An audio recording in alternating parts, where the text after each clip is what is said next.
ओम शांति।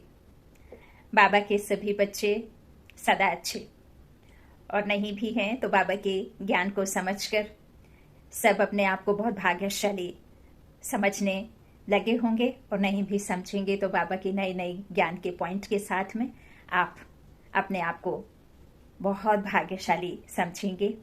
समझना शुरू कर दिया है। आज फिर बाबा के कुछ एक स्वमान के साथ, बाबा के ज्ञान के साथ मैं निमित्त बनी बाबा की सेवाधारी आप सबकी सेवा में हाजिर हूँ। आज हम बाबा के कुछ एक स्वमान के साथ में आपको डिटेल में बताएंगे और आप उन स्वमान को कैसे लेकर के साथ में चलना है यह आपको समझना होगा। देखिए, यूँ तो शॉर्ट्स वीडियो चल गए हैं जिसमें जैसे कि अब मैं स्वमान लूँ कि बाबा का जो बीज मंत्र है, सतगुरु बीज मंत्र, मामेकम याद कर मन मना भव, ये सतगुरु का बीज मंत्र है, जिस बीज मंत्र के द्वारा आप सब कुछ प्राप्त कर सकते हैं। देखिए, शॉर्ट्स बनाना बहुत आसान है, लेकिन फिर शॉर्ट्स के पीछे आपको युक्ति नहीं समझ में आती और आप कैसे उन स्वमान को लेना है, कैसे हम उन बीज मंत्र को धारणा करके आपको आगे चलना है और कैसे परमात्मा से सर्व संबंध जोड़ करके यथा समय यथा शक्ति का हमें इस्तेमाल करना है, फिर वो भी आना चाहिए। अब जो मामेकम और मन मना भव, ये दो जो बाबा के बहुत ही पावरफुल शब्द हैं, यूं कहें कि सारा राज इन दो शब्द में है और सारा राज्य भाग्य इन दो शब्दों के द्वारा आपको मिल जाएगा, लेकिन फिर विधि नहीं आती, युक्ति नहीं आती, सिद्धि नहीं प्राप्त होती। मन मना भव, मन से मेरे साथ सर्व संबंध जोड़ और मुझे याद कर। मन में सिर्फ मुझ एक को रख, है ना, बुद्धि से मुझसे जुड़े रहो। मामेकम याद कर, कर्म में रहते मुझ एक को याद करो। हमने यह रटना भी शुरू कर दिया और हम उस सर्वशक्तिमान के साथ में, जैसे एक बहुत पावरफुल एक और बाबा का स्वमान है, मैं मास्टर सर्वशक्तिमान हूं, मैं मास्टर सर्वशक्तिवान हूं। मास्टर सर्वशक्तिवान अर्थात वो सुप्रीम सोल गॉड फादर है ना, वो ऑलमाइटी गॉड और हम मास्टर ऑलमाइटी। तो भगवान के बच्चे हम मास्टर भगवान, तो वो सर्वशक्तिमान, हम मास्टर सर्वशक्तिमान। तो हम जब मास्टर सर्वशक्तिवान हो गए तो हमें कोई भी किसी भी तरह की मुश्किल परेशानी, किसी भी तरह की हमारे ऊपर में कुछ भी बड़े से बड़ा पहाड़ भी टूट पड़ता है तो हम मास्टर सर्वशक्तिवान होने के कारण उस मुश्किल को मुश्किल नहीं समझना, है ना, उससे ऊपर ही रहना, उपराम ही रहना। तो वह तो हमसे होता नहीं है। उदाहरण के लिए समझते हैं, जैसे हम आप यही करते आए और यही करते भी हैं। मान लीजिए कि कोई चलो बाबा से मिलन हो रहा है तो बाबा से मिलन मनाने मधुबन पहुंचे या सेंटर में पहुंचे, हेड सेंटर पहुंचे या इस तरह से कहीं बाबा के पास में गए। अब जब वहां कोई सेवाधारी भाई बहन के द्वारा बहुत अच्छा सा एक बाबा के योग में रहते, बाबा का एक बहुत पावरफुल मेडिटेशन चल रहा होता है जिसमें आपको एक मुश्किल को रखना होता है सामने और उस मुश्किल को खत्म करने के लिए आप खुद को सम्मान देते हैं कि मैं विघ्न विनाशक विघ्नहर्ता गणेश हूं, है ना। तो मैं इसके द्वारा अपने सारे विघ्नों को खत्म करते। अब उस बात के लिए आप 20 मिनट आधा घंटे बैठ करके आपने बाकायदा योग किया। वो भाई ने जैसे जैसे कमेंट्री करी वैसे वैसे आपने उस कमेंट्री को मन में भी लाए, तस्वीर भी बनाई, पिक्चर भी देखी और आपके विघ्न आपने खत्म कर भी लिए। अब ये तो हुई आपके योग के समय जब आपने मेडिटेशन किया, तब यह सब आपके संकल्प आए। अब योग खत्म हो गया, 20 मिनट आधा घंटे 1 घंटे का। अब आपने समझ लीजिए कि अब बाबा के घर से आपको अपने लौकिक हाउस में जाना है या जहां से भी आप आते हैं वहां आपको वापस लौटना है। या फिर उसके दौरान आपको एक बहुत अच्छे महायोगी जो राजयोगी राज ऋषि बाबा के ब्राह्मण बच्चे हैं, बहुत ही महान प्योर आत्मा के साथ में मिलना है। मान लीजिए अभी के सूरज भाई जी हैं या हमारे शिवानी दीदी हैं, ठीक है, और हमने मेडिटेशन में बैठ करके हमारे सारे विघ्नों का हमने क्या कर दिया, विनाश हम ऑलरेडी कर चुके हैं। अब वो भाई से हमारी पर्सनल मीटिंग होती है या बहन के साथ में हमारी पर्सनल मीटिंग होती है, तो हम क्या करते हैं, सोचो क्या करते हैं, क्या कहते हैं हम, भाई जी घर में बेटा 30 वर्ष का हो गया, इतने रिश्ते आते हैं, इतने रिश्ते आते हैं, लेकिन रिश्ते कोई हामी नहीं भर रहा। इतनी मुश्किल है ना भाई जी। हमारी उम्र हो गई है, थोड़े समय बाद ना जाने हमारा क्या होगा, बीमार भी रहते हैं, पूरा काम भी करना होता है, और ऊपर से रिश्ता भी नहीं हो रहा है। कल के लिए हम नहीं रहेंगे तो हमारे बच्चे का ख्याल कौन रखेगा। हमारी घर में एक बेटी भी है, उसके पीछे उसका भी तो विवाह करना है, उसके लिए धन दहेज सब कुछ इकट्ठा करना है। भाई जी हमारे घर में तो मेरी जो और भी सदस्य हैं जिनको आए दिन कुछ ना कुछ परेशानी होती रहती, किसी की नौकरी नहीं लगी, कुछ नहीं हुआ। इस तरह से आप वो मीटिंग में, पर्सनल मीटिंग में शुरू हो जाते हैं। आपने क्या किया? आपने क्या किया? जो भक्ति में हम मांगा करते थे, जो भक्ति में हम इनडायरेक्ट परमात्मा के साथ में कनेक्शन जोड़ते थे, भगवान को ना जानने के कारण, है ना, भगवान की हमें पहचान नहीं थी। भगवान को हम मानते थे, लेकिन मानना बस अलग होता है, जान लेना, पहचान कर लेना और उनके साथ में रूबरू होना, यह डायरेक्ट है। तो ज्ञान डायरेक्ट है, भक्ति इनडायरेक्ट है। भक्ति में हाथ जोड़ करके हम मंदिर में चढ़ावा लेकर के खड़े हो जाते थे कि हमारा ये काम बना देना, हमारा ये विघ्न टल जाए, तो हम आपको 10,000 का, 1,000 का या 5 नारियल तो कह ही देते हैं। चाहे कुछ कहे ना कहे, लेकिन 5 नारियल तो हम भोले बब्बा आपके सामने फोड़ ही देंगे, चाहे कुछ भी हो जाए। ये तो हमारा पक्का है। फिर जो 10,000 20,000 की बात है तो उसको हम टालते जाते हैं।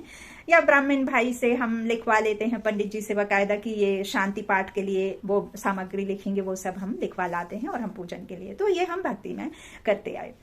अब भक्ति का फल ज्ञान है।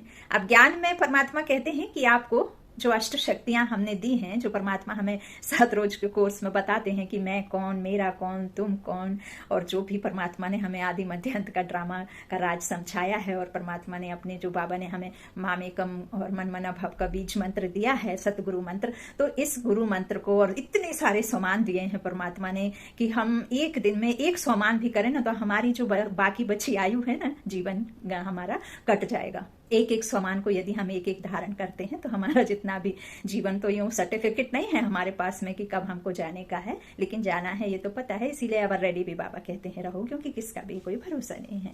अब हमने उधर रोना शुरू करा। परमात्मा ने हमें कहा कि तुम्हारे पास में सर्व शक्तियां हैं, क्योंकि तुम मास्टर सर्वशक्तिमान हो और तुम यथानुसार यथाशक्ति का इस्तेमाल करो। ऐसे नहीं है कि आज सहन शक्ति की जरूरत है और आपने आधा घंटे बाद सहन करा, या आपने विस्तार को समेटने की शक्ति बाबा ने दी है और हमने विस्तार को, तो उस समय किसी ने हमें गाली दे दी तो विस्तार को हमने क्या कर दिया, साला इतना बिछा दिया कि कल तक ना समेटे। कल तक क्या, समेटे ही ना, इतना हम और उसको खोल देते हैं। और उन्होंने कहा कि विस्तार को समेटने की शक्ति और एक दिया की समाने की शक्ति, है ना तो हम समा पाए समय पर और ना ही हम समेट पाए समय पर, है ना। तो वो दोनों शक्तियों को आपने क्या किया, एक तो विस्तार को बिछा दिया तो उठा नहीं रहा, और दूसरा आपने समाने की बजाय क्या करा, बक दिया, खूब बक दिया। उसने एक गाली दी, आपने इतनी गाली दे दी कि आपने कभी सोची भी ना होंगी, इतनी गाली आपको याद आ गई उस समय। और फिर हमने इतना सब कुछ कर लिया और फिर परमात्मा को दोषी ठहरा दिया। वहां हमने योग में बैठे, आधा घंटे में हमने खुद के सब विघ्न विनाशक बन करके विघ्नों को खत्म भी कर दिया, और फिर हमने वो आधार को, जो मीडिएटर हैं, जो परमात्मा से कनेक्टेड हैं बच्चे, वो राजयोगी भाई के सामने हमने क्या किया, अपने दुख लेकर के बैठ गए। जब आपने डायरेक्ट परमपिता परमात्मा के साथ में डायरेक्ट संबंध जोड़ करके आपने अपने को संबंध जोड़ा, खुद को निश्चय किया कि मैं आत्मा विघ्न विनाशक हूं और मेरे सारे विघ्न खत्म हो गए, तो आप फिर वहां जाकर के भक्ति के माफिक रोना रोकर लेकर के बैठ गए, तो फिर फायदा क्या हुआ? क्या फायदा हुआ? कुछ भी नहीं हुआ। आपने युक्ति से तो चले नहीं, है ना। आपने हमेशा साधन को अपना बनाया। परमात्मा कहते हैं तुम्हारे को साधन की जरूरत नहीं है, तुमको जो मैं दे रहा हूं उसका इस्तेमाल करना है। अब इस्तेमाल कैसे करना? आजकल हमने अपने खुद के बच्चों को इतना पैम्पर कर लिया है। पहले जब हमारे समय में, ज्यादा समय की बात नहीं है, 20, 22, 21, 25 वर्ष पहले की बातें हैं ये, हमें यदि रफ रोड पर गिरने के बाद यदि घुटने छिल जाएं, इधर पूरा ऐसे छिल जाता था, रेड हो जाता था, तो भी हमारी माँ या पिताजी, कोई भी हमारे घर का बड़ा आजे पराजे, कोई भी दादी आदि ऐसे नहीं है कि डॉक्टर के पास भागना शुरू करते थे। सबसे पहले वो जाते थे या तो कुछ भगवान के पास से जाकर के अगरबत्ती का जो झड़ा हुआ रहता था वो लेकर के आ जाते थे, उसमें कुछ चूना या कुछ इस तरह से मिक्स करके हल्दी का लेप या कुछ तो भी लगा देते थे, या चूल्हे के पास जाकर के चूना मिक्स करके उसका लेप लगा देते थे, कुछ भी भभूत लगा देते थे, और वो यही कहते थे कि कुछ नहीं हुआ, कुछ नहीं हुआ, कुछ नहीं हुआ, ठीक हो जाएगा। और हमने सच में वो ठीक हुए भी हैं। ऐसी कोई मुंह की बात नहीं है कि हमने कहा आपने सुन लिया, ये रियलिटी है। अब बच्चा गिरता है, बच्चे को भले लगी हो ना लगी हो, लेकिन पेरेंट्स जैसे ही बच्चे को डगमगाते देखते गिरने से पहले, ओ लगी तो नहीं, बच गई, लगी तो नहीं, ओ माय गॉड लगी तो नहीं, देखो बच्चे को ढंग से तो है, सिर पे तो नहीं लगी, घुटने में तो नहीं लगी, कुछ नहीं दिख रहा, फिर भी हम बच्चे को इतना कर देते हैं पैम्पर, इतना पैम्परिंग करते हैं उसको कि उसको सहने की शक्ति का अंदाज ही नहीं कि सहन शक्ति होती क्या है। उसे कुछ भी नहीं पता। हमने उसको लगने से पहले उसकी शक्ति को क्षीण कर दिया, हमने उसकी शक्तियों को छीन लिया है। उसे लगा हो ना लगा हो, उसे लग भी जाए तो भी आपके जो संबंध हैं वो आपके सर्वशक्तिमान से हैं, और आप विघ्नहर्ता हो, आप सुख करता हो, आप बाप के बच्चे हो। तो वो बापों का बाप जब आपका साथी बनकर के आपके साथ खड़ा है तो ऐसा तो नहीं है। देखिए, चोट क्या आपको नहीं लगी या हमें नहीं लगी, या बड़े बड़े दुख जीवन में नहीं आए या अभी भी नहीं आते क्या, अब तो और अधिक आते हैं। लेकिन कोई उस मुश्किल को या किसी को कुछ देता है, दान भी करता है, तो क्या पता आप कर्ज चुका रहे हैं। यह सोच करके हम जो भी दुख हमारे जीवन में आते हैं, ये तो पक्की बात है कि उससे हमें सहने की शक्तियां बढ़ती हैं, निर्णय क्षमता बढ़ती है, समय पर धैर्यता रख करके उस मुश्किल से बाहर निकलने का जो धैर्य हमारे अंदर में शक्ति आती है, वो धैर्यता की, वो भी हमें जब मुश्किलें आती हैं तभी ही हमारे अंदर में वो शक्तियां आती हैं। अदरवाइज कैसे आए? यदि जीवन में सुख ही सुख हो तो हमें फिर ये शक्तियों का अंदाज या अनुभव या हम कैसे करें ये सब। तो परमात्मा हमें यही सब तो सिखाने आए हैं, लेकिन हम कहते हैं कि मैं शांत स्वरूप हूं, मैं आत्मा हूं, इस देह से न्यारी हूं। और जब देह से न्यारी हूं मतलब इसका ये है कि आपको कोई कुछ भी कहे तो आत्मा में तो बात चिपकती नहीं है। शरीर का जो नाम है उस नाम पर बात क्या होती है? चुभ जाती है, लग जाती है शरीर के नाम को। आत्मा तो बिल्कुल दुख वाली नहीं है ना, वो तो है ही शांत स्वरूप, उसे कैसे दुख होगा।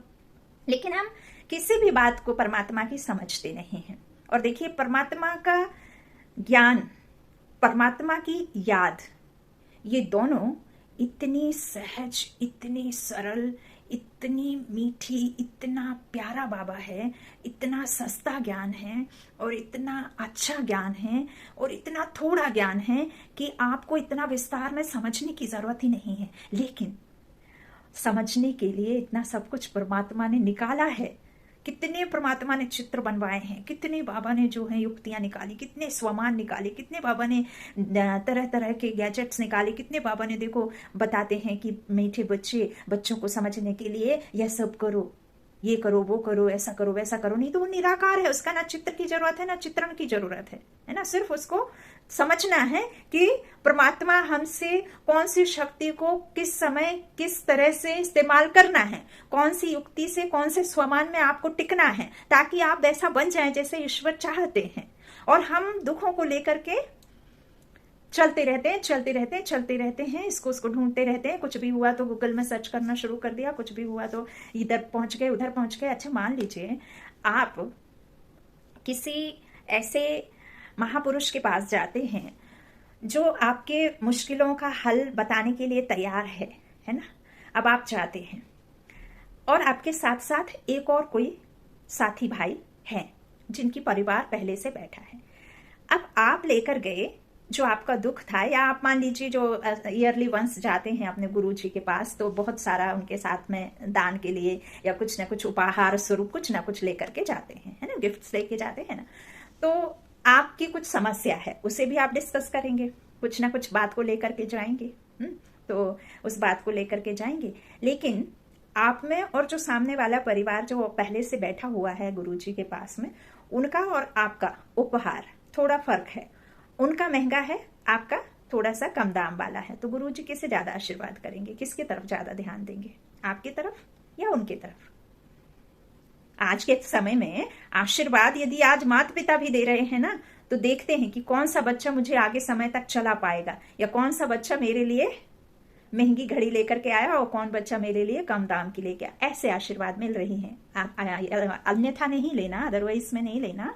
ये किसी विशेष पर्टिकुलर किसी के लिए नहीं है।